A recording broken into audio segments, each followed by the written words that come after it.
জাতীয় সংসদ নির্বাচন এবং গণভোট একই দিন অনুষ্ঠিত হবে বলে জানিয়েছেন প্রধান উপদেষ্টা ডক্টর মোহাম্মদ ইউনূস। বৃহস্পতিবার জাতির উদ্দেশ্যে দেয়া ভাষণে তিনি জানান, নির্বাচনের দিন 4টি প্রস্তাবের উপর গণভোট দেবেন ভোটাররা। তিনি বলেন, সরকারের গুরু দায়িত্ব হচ্ছে সুষ্ঠু নির্বাচন আয়োজন করা। এর জন্য তিনি অভ্যুত্থানের সপক্ষের রাজনৈতিক দলগুলোকে ঐক্যবদ্ধ থাকার আহ্বান জানান। মোহাম্মদ ইউনূস বলেন, ফেব্রুয়ারির প্রথমার্ধে হতে যাওয়া নির্বাচনকে উৎসবমুখর, অংশগ্রহণমূলক ও সুষ্ঠুভাবে আয়োজনে সরকার সব প্রস্তুতি নিচ্ছে।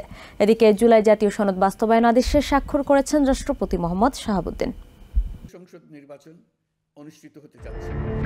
বৃহস্পতিবার জাতির উদ্দেশ্যে প্রায় 40 মিনিটের ভাষণে প্রধান উপদেষ্টা অধ্যাপক ডক্টর মোহাম্মদ ইউনূস বলেন, জুলাই গণ অভ্যুত্থানের পর গঠিত অন্তর্বর্তী সরকারের 3টি প্রধান দায়িত্বের মধ্যে হত্যাকাণ্ডের বিচার, কাঠামোগত সংস্কার এবং সুষ্ঠু নির্বাচন আয়োজন সব ক্ষেত্রেই উল্লেখযোগ্য অগ্রগতি হয়েছে বলেও দাবি করেন তিনি।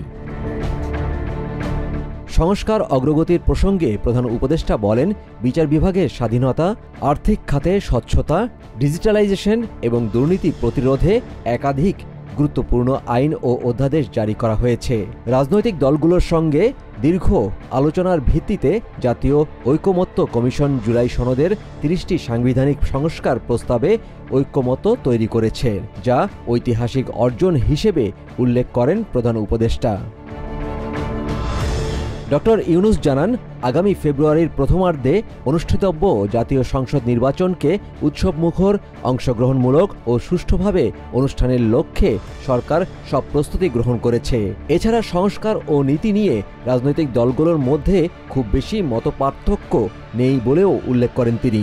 রাজনৈতিক দলগুলোর স্বাক্ষরিত জুলাই সনদকে মূল দলিল ধরে নিয়ে বৃহস্পতিবার উপদেষ্টা মণ্ডলীর সভায় জুলাই জাতীয় সনদ বাস্তবায়ন আদেশ 2025 অনুমোদন করা হয়েছে। প্রধান উপদেষ্টা ঘোষণা করেন, জাতীয় সংসদ নির্বাচন এবং গণভোট একই দিনে অনুষ্ঠিত হবে। এতে সংস্কারের লক্ষ্য কোনোভাবেই বাধাগ্রস্ত হবে না বলেও মনে করেন তিনি। তার মতে, ফেব্রুয়ারির প্রথমার্ধে একই দিনে নির্বাচন ও গণভোট আয়োজনে ভোটারদের জন্য আরও সহজ, সাশ্রয়ী এবং উৎসবমুখর হবে। প্রধান উপদেষ্টা বলেন, জুলাই সনদের আলোকে গণভোটের ব্যালটের জন্য প্রশ্ন নির্ধারণ করা হয়েছে। ব্যালটে থাকবে একটি মাত্র প্রশ্ন, যাতে 4টি মূল প্রস্তাব থাকবে। সেগুলো হলো নির্বাচনকালীন সরকার ও সাংবিধানিক প্রতিষ্ঠান পুনর্গঠন, দ্বিকক্ষ বিশিষ্ট সংসদ গঠন এবং উচ্চকক্ষের ভূমিকা, 30টি সম্মত সংস্কার বাধ্যতামূলক বাস্তবায়ন, অন্যান্য সংস্কার রাজনৈতিক প্রতিশ্রুতি অনুযায়ী বাস্তবায়ন। প্রধান উপদেষ্টা বলেন, গণভোটে হা পেলে নির্বাচিত সংসদ সদস্যদের নিয়ে গঠিত হবে সংবিধান সংস্কার পরিষদ, যা অধিবেশন শুরুর দিন থেকে 180 কার্যদিবসের মধ্যে সংস্কার চূড়ান্ত করবে।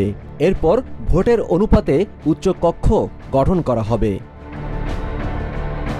ভাষণের শেষে তিনি রাজনৈতিক দলগুলোকে ঐক্যবদ্ধ থেকে সুষ্ঠু নির্বাচন নিশ্চিত করার আহ্বান জানান এবং বলেন, জাতি এখন নতুন বাংলাদেশে প্রবেশের দ্বার প্রান্তে।